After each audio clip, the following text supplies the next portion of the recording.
वो के नतीजों के बाद कांग्रेस पार्टी ने पानी पी पी कर बीजेपी के 400 प्लस वाले नारे पर खूब तंज कसा, खिल्ली उड़ाई, मजाक उड़ाया। लेकिन 4 महीने बाद ही स्थिति ऐसी हो गई कि कांग्रेस के अपने ही घर में घमासान छिड़ गया है। एक दूसरे पर नेता ब्लेम गेम कर रहे हैं। हरियाणा में कांग्रेस अपनी जीत पक्की मान रही थी, यहां तक कि मुख्यमंत्रियों की आपस में लड़ाई चल रही थी, संभावित मुख्यमंत्रियों की। यह सुंदर सपना लेकिन सपना ही रह गया। हालात ये हो गए कि हरियाणा में प्रधानमंत्री मोदी की रैलियों का सक्सेस रेट 55% रहा, यानी 55%, जबकि 8 रैलियों और रोड शो करने वाले राहुल गांधी का सक्सेस रेट 33% पे सिमट गया। उधर 10 साल बाद जम्मू कश्मीर में चुनाव हुए तो वहां भी कांग्रेस आधी रह गई। एनसी ने बोला कांग्रेस अपनी लाज ही नहीं बचा पाई। और जब मंथन के लिए कांग्रेस की टीम बैठी तो राहुल गांधी को यहां तक कहना पड़ा कि पूरे चुनाव में नेताओं ने पार्टी हित को नीचे और अपने हित को ऊपर रखा। हार का साइड इफेक्ट ऐसा है कि इंडिया अलायंस, याद है ना आपको, इंडिया गठबंधन के तमाम साथी कांग्रेस को लड़ता चुके हैं। क्या सपा, क्या आम आदमी पार्टी और क्या शिवसेना। इस बीच यूपी उपचुनाव के लिए अखिलेश यादव पूरी तरह से एक्शन मोड में नजर आ रहे हैं। पहले तो उन्होंने हरियाणा का रिजल्ट आते ही अपने 6 कैंडिडेट की लिस्ट जारी कर दी, कांग्रेस से बिना बात किए। लेकिन अब जयप्रकाश नारायण की जयंती के बहाने वो बीजेपी से 2-2 हाथ करने के लिए निकल पड़े हैं और यहां तक कह रहे हैं कि नीतीश कुमार अपना समर्थन वापस ले लें। आज बड़ा सवाल यह है कि क्या हरियाणा की हार कांग्रेस के लिए चौतरफा मुसीबत लेकर आई है। और आज इसी सवाल पर जनता जनार्दन के बीच, मेरे युवा मित्रों के बीच होगा सबसे बड़ा सियासी मंथन। इस जनादेश का क्या है संदेश, आज की बहस देखना आपके लिए बड़ा जरूरी है।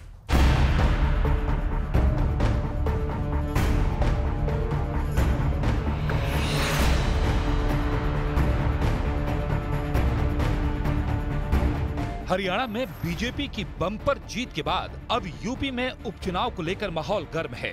पहले अखिलेश यादव ने 6 कैंडिडेट्स की लिस्ट जारी की और फिर जेपी की जयंती के बहाने बीजेपी के खिलाफ मोर्चा खोल दिया। अखिलेश पहले जीपीएनआईसी बिल्डिंग के अंदर जाकर जयप्रकाश नारायण की प्रतिमा पर माल्यार्पण के लिए अड़े रहे, लेकिन प्रशासन से मंजूरी न मिलने पर उन्होंने अपने घर के बाहर ही जेपी की एक मूर्ति पर माल्यार्पण कर दिया। ये सरकार गूंगी बहरी तो है ही, लेकिन आजकल इसको दिखाई भी नहीं दे रहा है। भारतीय जनता पार्टी दावा करती है कि वो सभी त्योहारों को मनाती है।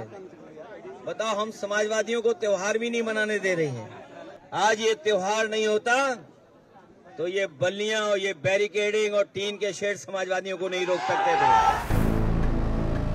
अखिलेश यादव का आरोप है कि उनकी सरकार के दौर में बने जेपीएनआईसी को मौजूदा सरकार बेचना चाहती है, जबकि प्रशासन का कहना है कि सुरक्षा कारणों से अखिलेश को वहां जाने की मंजूरी नहीं दी गई।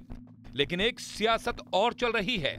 हरियाणा में हार के बाद जब कांग्रेस मंथन के लिए बैठी तो राहुल गांधी का गुस्सा खुलकर सामने आ गया। सूत्रों का कहना है कि बैठक में राहुल गांधी ने कहा कि पूरे चुनाव में पार्टी हित दूसरे नंबर पर और नेताओं का हित सबसे ऊपर रहा। बड़ी बात यह है कि मंथन वाली इस बैठक में कुमारी शैलजा, रणदीप सुरजेवाला, कैप्टन अजय यादव को नहीं बुलाया गया। सब लोगों ने विस्तार से हरियाणा के चुनाव की समीक्षा करी। आपस में मतभेद से लेकर के बहुत सारी चीजें हैं और सबके ऊपर हम लोगों ने भी चर्चा करी है और आगे भी चर्चा करेंगे।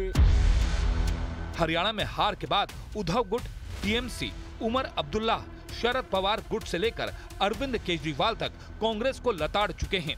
ओवर कॉन्फिडेंस मत करना, कभी भी किसी भी चुनाव को हल्के में ले लेना चाहिए। कहीं ना कहीं कांग्रेस पार्टी को भी अपनी रणनीति देखनी पड़ेगी कि जैसे डायरेक्ट फाइट होती है बीजेपी के साथ, कांग्रेस कहीं ना कहीं कमजोर पड़ जाती है। लेकिन पीएम मोदी ने भी हरियाणा के नतीजों के बाद कांग्रेस पर अब तक सबसे बड़ा हमला किया।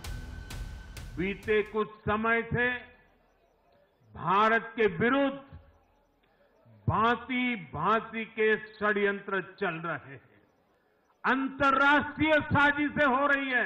कांग्रेस जैसी राष्ट्रीय पार्टी और उनके चट्टे बट्टे इस खेमे में शामिल है।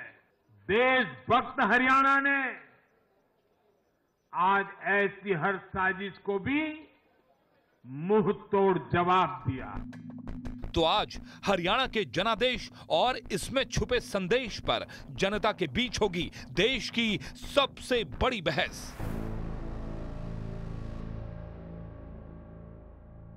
तो एक बार फिर आपका अभिनंदन है, लेकिन आज की चर्चा के बड़े मुद्दे क्या हैं? हरियाणा में बीजेपी की बम्पर जीत से किसान, जवान और पहलवान वाला नैरेटिव ध्वस्त हो गया है। क्या वो बीजेपी के खिलाफ नहीं है? दूसरा, कांग्रेस में गुटबाजी से राहुल गांधी की मोहब्बत की दुकान पर एक सवाल है। जो पूरे देश में मोहब्बत फैला रहे थे, उनकी पार्टी में ही मोहब्बत नहीं है। सोचिए, आप पूरी शहर में मोहब्बत फैला रहे हैं, लेकिन आपके घर में ही मोहब्बत नदारत है, आपस में घर वाले लड़ रहे हैं।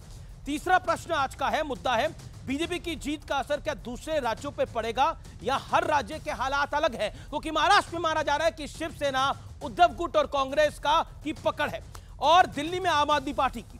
कांग्रेस की हार के बाद चौथी बात यह है, कांग्रेस की हार के बाद बीजेपी को रोकने में अखिलेश की भूमिका बढ़ जाएगी।